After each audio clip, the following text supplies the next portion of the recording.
Chers amis, bonjour. Le pouvoir politique s'inquiète au regard des prochaines élections présidentielles.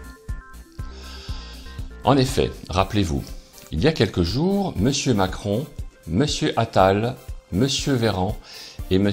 Estrosi ne manquaient pas de tenir des propos criminels envers des millions de Français, alors que ces derniers n'ont commis aucune infraction.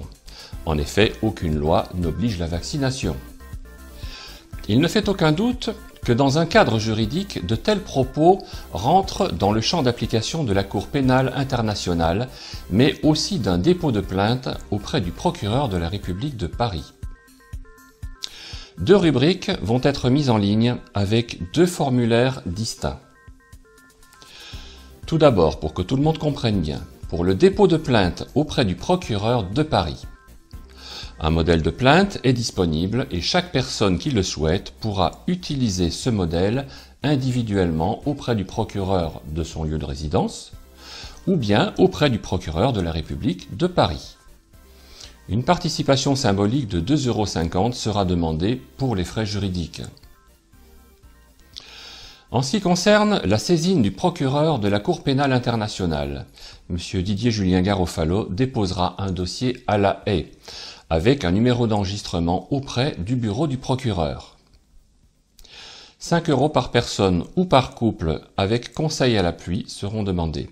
Toute personne pourra joindre M. Didier Garofalo à l'adresse jd-garofalo@jurisconcept.fr. Une plainte auprès de la Cour pénale internationale, une plainte auprès du procureur de la République. Pour que les deux soient recevables, il faut que les critères rentrent dans le champ d'application des définitions. Crime contre l'humanité, auprès de la Cour pénale internationale, incitation à la haine, discrimination, la saisine de la Cour pénale internationale. Les États peuvent déposer une plainte, du moins par devant la Cour pénale internationale. Cependant, il y a une faille dans la saisine, puisque toute personne ou collectif ou association peuvent saisir devant des faits graves et concordants le procureur de la Cour pénale internationale pour ouvrir une enquête de son propre chef. Les États peuvent déposer une plainte du moins par devant la Cour pénale internationale. Le procureur a donc l'initiative de l'ouverture d'une enquête, un examen avec un numéro de dossier, déplacement à La Haye. Crime contre l'humanité, les critères de recevabilité. Pour qu'il y ait crime contre l'humanité, deux éléments doivent être réunis. En premier lieu, il faut un acte individuel. Cet acte individuel peut être un meurtre par exemple, mais pas seulement. Il peut aussi consister en des atteintes graves à l'intégrité physique ou la santé physique ou mentale. Deux éléments doivent être réunis. Toutefois, en second lieu, il faut un autre élément pour qu'il y ait crime contre l'humanité, un élément politique. Il faut que l'acte en cause soit commis en application d'une politique criminelle d'un État. En théorie, la responsabilité d'un chef d'État ou d'un ministre ou d'un chef de cabinet peut être engagée devant la CPI et le procureur de la République compétent. Exemple, Francis Lalanne, par l'intermédiaire de son avocate maître Sophia Albert-Salmeron, avait déposé une plainte contre Macron et Castaner.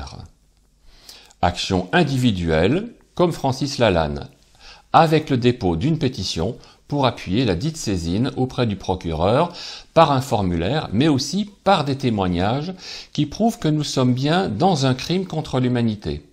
Exemple, des atteintes graves à l'intégrité ou à la santé physique ou mentale. Exemple, intégrité physique, plus de salaire et plus de droits, donc impossibilité de vivre, c'est bien un assassinat social. La santé physique ou mentale pour celles et ceux qui sont vaccinés ou des séquelles, que des membres de leur famille ou amis sont décédés des causes de la vaccination. Bien entendu, les textes internationaux et français qui protègent la liberté et les protections individuelles seront évoquées. Action collective.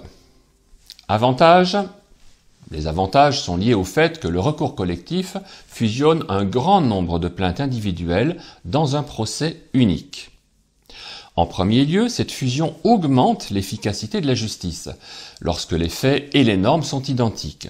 La fusion des plaintes dans un recours collectif peut éviter de répéter des jours avec les mêmes témoins, les mêmes pièces et les mêmes questions de procès en procès.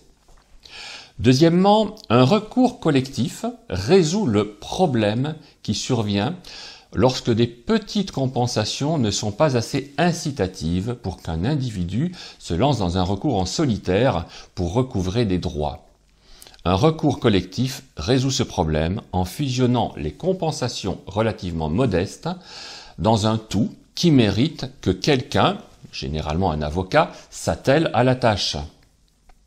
Autrement dit, un recours collectif assure que le défendeur qui a commis des actes préjudiciables à grande échelle, mais de faible importance pour chaque plaignant individuel, dédommage les individus pour les préjudices subis. Par exemple, les pertes subies par des milliers d'actionnaires d'une société cotée en bourse peuvent être trop faibles pour justifier des requêtes individuelles séparées, tandis qu'un recours collectif peut être effectué de manière efficace au nom de tous les actionnaires. Troisièmement, dans les affaires où le défendeur est peu solvable, un recours collectif assure que tous les plaignants reçoivent une compensation, en évitant que les premiers à déposer la requête soient servis en premier sans rien laisser pour les suivants. Un recours collectif centralise toutes les plaintes et partage équitablement toutes les compensations entre les demandeurs en cas de victoire. Enfin, un recours collectif évite le cas où plusieurs décisions de justice contradictoire mettent le défendeur dans la situation de devoir suivre un code de conduite incohérent. Un tribunal peut, par exemple, dans ce but, accorder une certification. À quoi? À un recours collectif lorsque les détenteurs d'obligations individuelles font un procès pour obtenir la conversion de leurs obligations en actions. Le choix entre recours collectif et recours individuel doit être évalué au cas par cas. La note du comité consultatif pour l'article 23 du Code fédéral de procédure civile des États-Unis indique par exemple que les préjudices majeurs ne sont généralement pas appropriés pour un traitement collectif. Dans le cas présent, les faits sont de plus en plus limpides et les chances d'obtenir gain de cause sont de plus en plus évidentes. La pyramide malfaisante est en train de se lézarder. C'est le moment ou jamais d'agir en masse.